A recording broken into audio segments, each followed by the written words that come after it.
جب ماں اپنے لخت جگر کو اٹھا کر کسی خلیفہ کے دروازے پر جاتی ہے تو سمجھ لو کہ اس کی جھولی میں صرف دعا نہیں، ایک پوری امت کے لیے آزمائش ہوتی ہے۔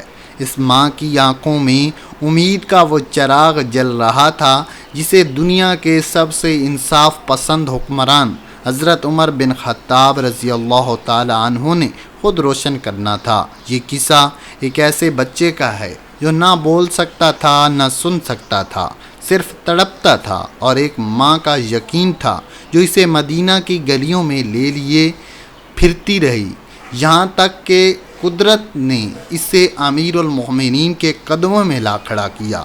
حضرت عمر اس وقت قاضی شہر کے ساتھ کسی مقدمے کا فیصلہ کر رہے تھے۔ سامنے کئی معزز صحابہ بیٹھے تھے، لیکن دروازے پر دستک کی آواز آئی۔ حضرت عمر نے بات روک دی اور فرمایا، باہر دیکھو کون ہے۔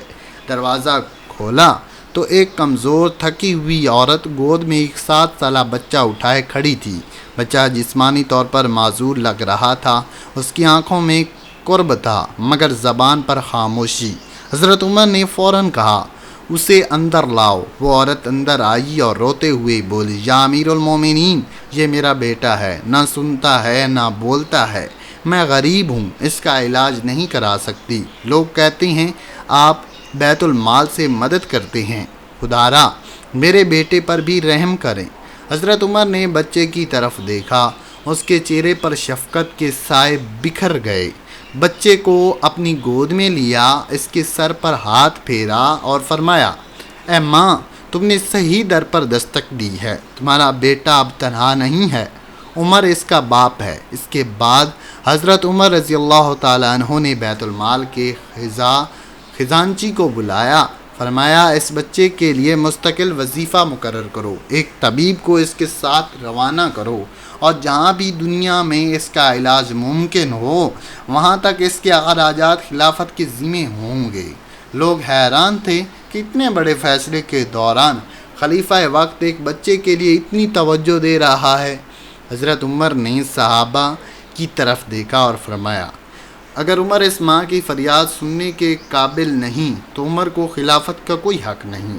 وہ ماں فرتے جذبات سے حضرت عمر کے قدموں میں گر گئی، آنسو بہتے رہے، اور بچے نے شاید پہلی بار کسی کے لمس میں ایسا سکون پایا کہ اس کی آنکھوں سے خوشی کے آنسو بہنے لگے۔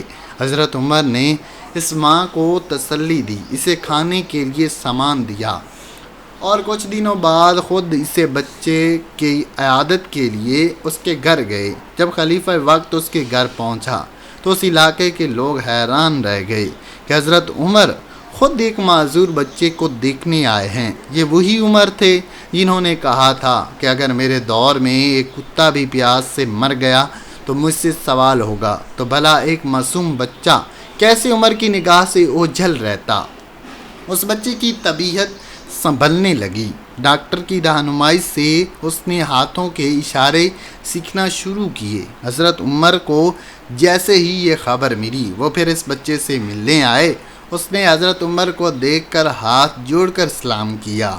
حضرت عمر کی آنکھوں میں آنسو آ گئے، انہوں نے آسمان کی طرف ہاتھ بلند کیے اور کہا، یا رب، تیرا شکر ہے کہ تو نے عمر کو ایک ماں کے دل میں جگہ دی۔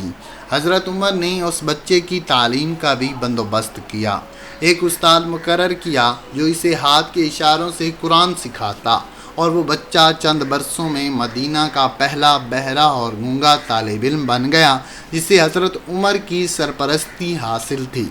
لوگ حضرت عمر کے اس طرز عمل کو دیکھ کر کہتے تھے کہ عدل صرف عدالت میں نہیں، عدل وہ ہے جو ماں کی فریاد سے شروع ہو اور بچے کی مسکراہٹ پر مکمل ہو۔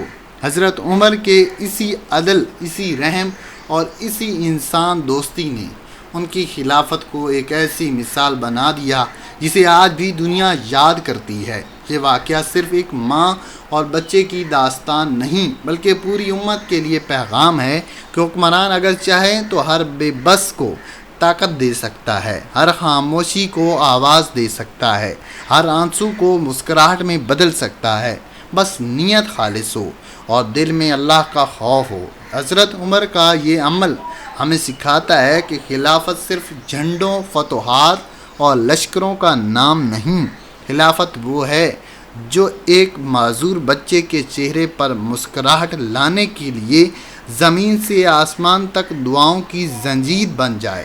اور حضرت عمر رضی اللہ تعالی عنہ نے یہ زنجیر اپنے ہاتھوں سے جوڑی، تبھی تو اللہ نے انہیں عدل کا مینار بنا دیا۔ رہتی دنیا تک ان کا نام احترام سے لیا جائے گا، اور ہر ماں جو کسی گونگے، بہرے یا بیمار بچے کے لیے تڑپے گی، اس کے دل سے ایک دعا ضرور نکلے گی، یا اللہ ہمیں عمر جیسا حکمران عطا فرما۔ اگر آپ کو ہماری ویڈیو اچھی لگی ہے تو اس ویڈیو کو لائک کر دیں، ہمارے چینل کو سبسکرائب کر دیں، اور اپنی رائے کا اظہار کمنٹ باکس میں ضرور کیجیے گا۔ زندگی رہی تو نیکسٹ ویڈیو میں آپ سے ملاقات ہوگی۔ اللہ حافظ۔